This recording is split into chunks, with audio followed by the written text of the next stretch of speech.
because I'd been misinformed about Islam. And I thought, well, this doesn't make sense. And I can't believe that. And indeed, I was right not to believe that because it wasn't what Islam taught. So people may call themselves ex-Muslims for the right reasons because they're not believing in the right thing in the first place. And there's a guy here, I won't say who he is, an ex-Muslim. He says he's an ex-Muslim. I don't know if he's here today. But what he believed, we remember him when he believed he was a very, very extreme Muslim, almost a jihadi type, who seemed to me to breathe hatred towards Christians, particularly, and others. I mean, this was not Islamic, and he rejected that, and then is now embraced possibly an equally extreme version of Christianity, but that's another subject. So one can argue maybe what he rejected was good. It was right that he rejected it, but wrong perhaps he left Islam, because Islamic teaching is very balanced. Moderation and balance are the essence of an Islamic life and Islamic ethics, not extremism, despite what you might read in the Daily Mail.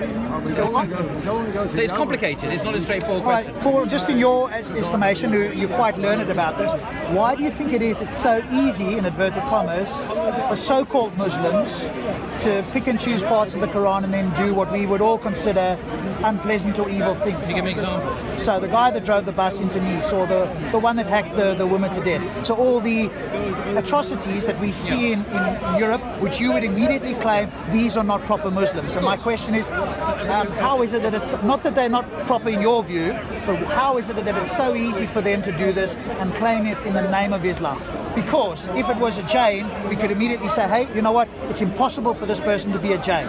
They could not be a Jain. Jainism, Jainism, the non-injury of all people. It's an ancient Indian religion, and their number one tenet is the non-injury of all people. So if somebody said, I'm a Jain, and they hurt anybody, we're going, you're not acting as a Jain. How do Buddhist monks kill people in Burma? Indeed, you're absolutely right. Coming back to this point, by way of analogy, there are, and you probably not believe me when I say this, but if you Google it on Wikipedia, you'll see it. There's a massive problem of Christian terrorism in the world today. When I tell people that, they laugh. How come Christian terrorism? You Google Christian terrorism. There's a massive article, contemporary terrorism in Africa with the Lord's movement and so on. But also people like the Ku Klux Klan, who like to string up black people. They certainly call themselves Christians. They burn crosses to advertise their Christian allegiance. There are Christian extremists who attack Muslims even. There are Hindu extremists. Speaking in India, well-known phenomenon, unfortunately now, of what we call Hindu fascism, who force Christians and Muslims at the point of death to convert to Hinduism. Buddhism, as this chap has mentioned, Buddhist persecution of Muslims in Thailand, Burma, is on an epidemic scale here. We don't hear about it terribly much, again, on the BBC or the Sun newspaper, but it's very well documented, it's ongoing. So extremism is a reality in all the modes, even most peaceful ones, like Buddhism of all things. Buddhist monks, it was on the front cover of Time magazine last year, is this the world's biggest terrorist? Because he is inciting the persecution and killing of Muslims in Burma. Again, not really known about much in the West beyond that cover photograph. So when Breivik, yeah, I'm not sure he was a Christian. He's now calls himself a Nazi. He did a Nazi salute, didn't he? But yeah, him as well. So when we talk about extremism in religion, we're not looking at something that is Islamic particularly at all. We're looking at something that is there big time today in Buddhism, big time today in Hinduism, in India, big time today in Christianity in Africa, and it's a big problem in Islam today. So how do we know if these are authentic expressions of their religion or not? Well, you have to go back to the traditional classical understanding of Islam, in our case, the four schools, the way that's been understood by the scholars in Al-Azhar University in Cairo, the world's leading Islamic centre of learning in Cairo in Egypt. How is classical Islam, and how are these scholars responded to these events? All of them universally have condemned it as an atrocity, as a crime against Islam, as murder, as terrorism. So this is the classical normative understanding of these events. It's completely haram, completely without any reservation whatsoever.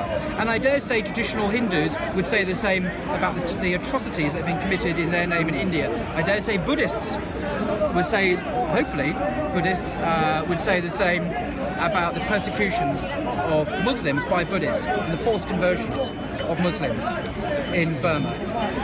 So we have to come back to the texts themselves.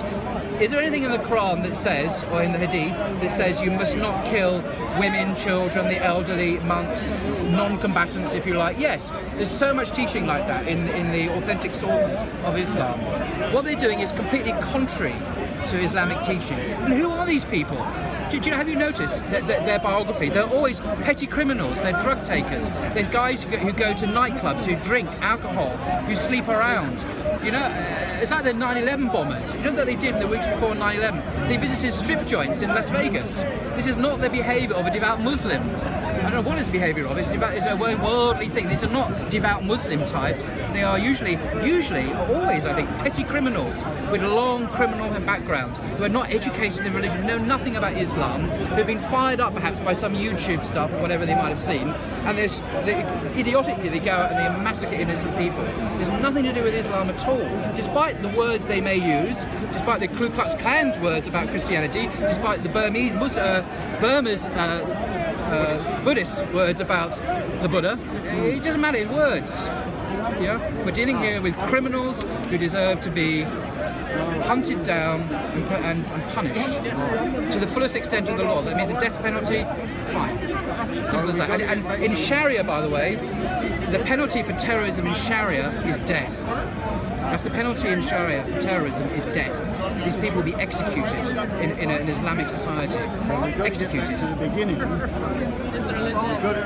We've got to get back to the beginning and find out how each one of us gets out of our own condition so that we can determine what truth is, if it's possible.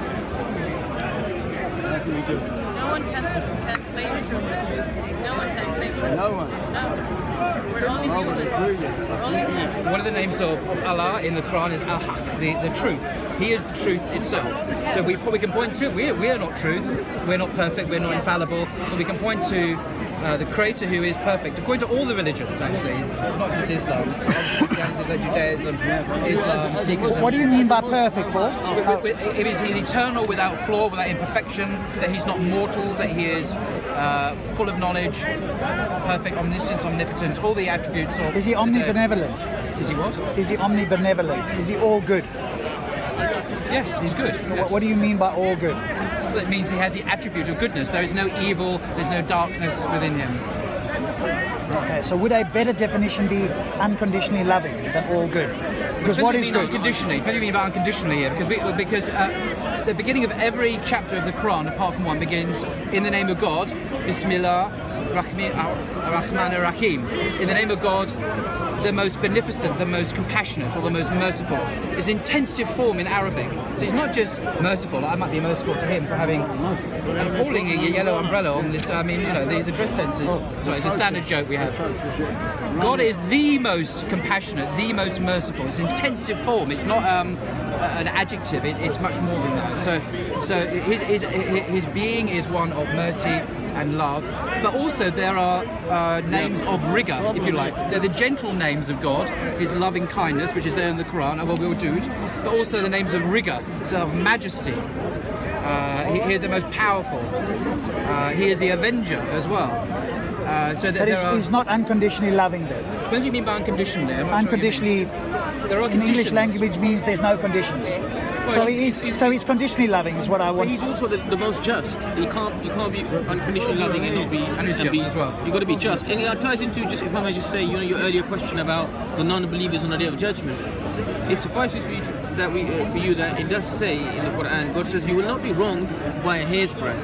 No. So now you ask you the question, well, what's going to happen? What if I done my investigation? And you're not going to be condemned to hell because you were too stupid to know. With respect. It's God says that He'll make His signs clear to you in yourself and the horizons. Yeah. And the other thing He says, He will not wrong you by hair's breadth. Now He's you just tying in back with what you were saying. You can't be unconditionally loving. You can't be unconditionally loving. You can't just love Hitler. There needs to be some sort of justice. God says He set the heavens and the earth up in true justice. So it's maybe a better karma on earth. There may be more karma on the Day of Judgment. But suffice for you to know that however you may die, whatever condition you may die upon, that God will not treat you unjustly, not by His hair's breadth. Yeah. That should suffice you. Thank you. That's helpful to just say that. That's helpful. How's that helpful to me? Because you will, whatever you get in their judgment, you'll be just. You will not be wronged, as the You will Bible have no says. complaints, put it You that have way. no complaint. It will be the perfectly just verdict, and you will not complain because you will know the truth in its fullness. Because you will know who you are in its fullness and who God is. So you will not be robbed of any justice or any righteousness at all. That's a good point. Yeah, I don't. That's why when you say, is he omnibenevolent? So when we talk about it, I can believe as a non-believer, I could be convinced there is a God, and I could even be convinced that he's your God. What I'm unconvinced about in its entirety is he's not unconditionally loving. That for me is the minimum bar that I would accept to in any way have some kind of a relationship with God. You see, here's the issue. Go ahead. Here's the problem that usually what you're saying here is that there may be proof of the existence of God, but because it doesn't fit to your particular criteria, you reject it. Yes, that criteria, yes. Exactly. If There you go. you consider unconditionally loving a criteria, So because Yes. you set up a particular condition. yes. Where for God to be true and existing, he has to be unconditionally No, loving. that's not what I said. I said he could be true. I said Now, for you to accept it, correct. yeah, it has to be, so that's your criteria. So what you've done is you said whether it exists or not, it's not really. Well, of course the it's issue here. important. Yes, it is. But what's more important for you is that to accept him is he has to be unconditionally loving. Yes. If he's not there, then Correct. whether he exists or not Yes. is irrelevant. Well, it's not irrelevant, but yes.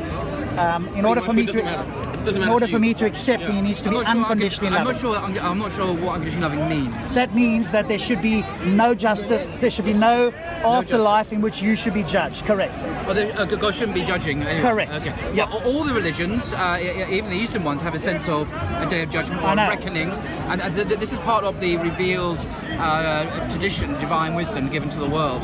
And one of the things, I'm not talking about you, but Go ahead. as we grow up in life, is that when we have ideas about reality which don't fit with realities, that can cause a lot of pain to us. We have to adjust our ideas to fit reality, and if our ideas reality don't match, then ultimately we're going to suffer as a consequence. Of course. Surely better would be to try and adjust our ideas to the reality, even if we don't like Absolutely. it, Of because course. through that comes not only an understanding of the truth, but also good mental health.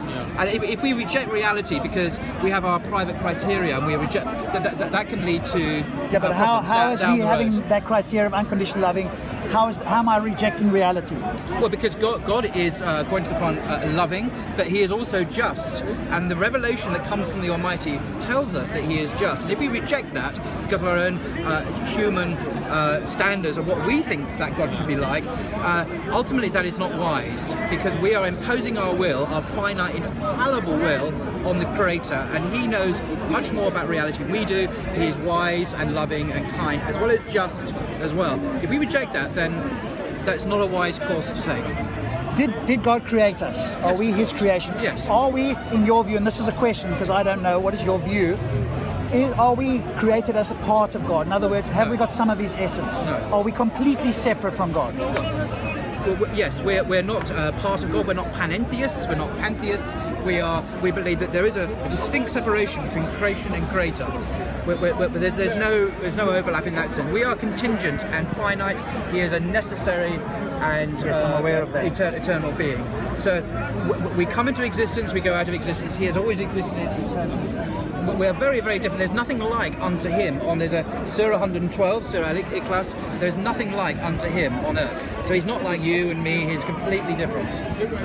It's coming back to this point, in a sense. So what did He create us from? And there's a reason why I'm asking you this. What did He create us from, if not from Himself? Well, according to the Quran, He created us out of preformed matter, out of dust. And is that part of God originally?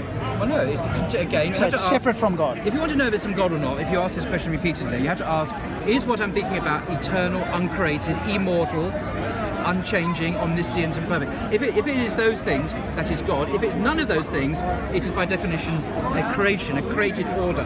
So whatever you ask now, is it A or is it B? I think it's fairly clear which is which. I'm definitely B, but we're all definitely B. God is a unique class on His own, if you like, as belonging to class A.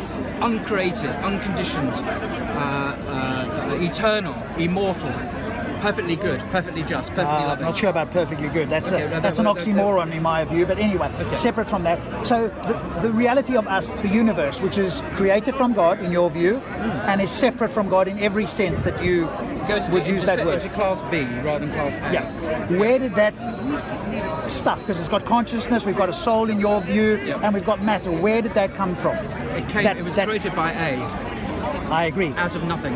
Out of nothing. Ex nihilo. So that to me is like a meaningless statement. I don't know how you could. That's just an assertion that you've made. That how on earth could you back that up? In any conceivable rational sense. How is it? No, let me ask you. How is it not rational? What is wrong with saying that God created the universe? How Okay, is it so irrational? what is your definition of nothing? What do you conceive? It's not a trick question. It's like, what is your definition of nothing? I don't believe that nothing has already existed. What exists before all time, again I'm using temporal human language, is the eternal uncaused creator. Yes, I know of all you know things. that, yes. So there is always something.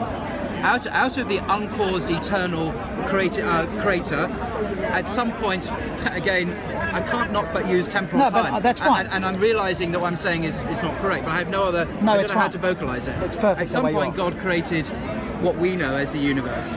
He created out of nothing. So you Now, is nothing a substance that exists before? I don't think so, because that would then be something, would it not, that would not be nothing. So infinite regress. So what created the nothing? Oh, something. But something is nothing that was created by some. That lie is an absurdity. Nothing is the absence of what? Of a created contingent order. But God exists as an uncreated eternal being. So okay. So the uncreated created the created. And God says himself in the Quran. Yes, I understand There's nothing He's the incoherent about originator that. of At least I'm not everything. familiar. I don't understand why that's incoherent. I don't see why that's incoherent. I don't believe there was a time when there was nothing. I believe there was a time when only the uncreated, eternal God existed. That was Before- all there was. Yes, before, and again, I'm You've aware answered that my this question. is ridiculous language because No, there's no, it's before. not. No, it is. Before It's fine. anything existed, God existed. It's not ridiculous language at all, because Thank you. you're talking about infinity. So there obviously was a time before the universe, Yes. which is what you talk about. Although but you've then in fact answered my question, because if God was all of everything before the universe, then by definition we must have come from part of God, because there was nothing else. No, we didn't come from part of God. We were created From what? ex nihilo. No, there's no from what. We were created, just created into being. One of his attributes. That's an assertion you've just made, because you do not want to accept that we must be in some way a part of God. So you've got a nothingness that I can't explain, that doesn't exist. We must have come from. That God, as the creator, can simply say be, and it is. He doesn't need any pre-formed matter to make things out of understand necessarily that. for us to exist. So he created out of nothing, and I there's a question begging what is nothing. Yes. But I mean in the sense that the God simply called into being, perhaps I should use different language, called into being X, where X didn't exist before. It's a miraculous entity. We take this on faith. I have no proof of this except God's revelation himself, which conveys information about what happened. We have to rely on God who communicates the truth about how things came to be. Because I don't have that knowledge in my own experience. Sure, I Like that understand. going on the bus, I know that knowledge. just think- The knowledge comes from the Creator himself. It certainly makes more When you feel all alone.